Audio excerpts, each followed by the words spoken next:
How to fix Instagram repost button missing. In this video, I will guide you step by step on how you can fix Instagram repost button missing. First of all, launch open the Instagram app on your device. Instagram released a new repost button allowing users to share posted reels on their profile.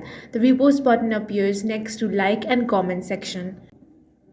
If this option is missing, then the first thing you want to do is update the app to the latest version. For that, launch open Play Store or App Store. Now you want to tap on the search bar and here search Instagram. If you find the update option, simply tap on that and update the app to the latest version. Next thing you want to do is open up your device settings, then tap apps. Now find Instagram and select that.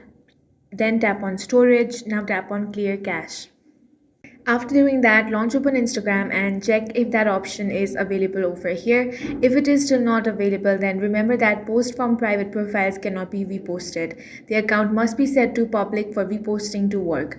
If the feature is still missing after the update, it could be due to regional availability as Instagram rolls out features in phases. If the repost button doesn't appear, you want to wait for a few days or weeks and continue checking for updates. That's all for this video. If you found it useful, make sure to hit the like button and subscribe for more videos like this.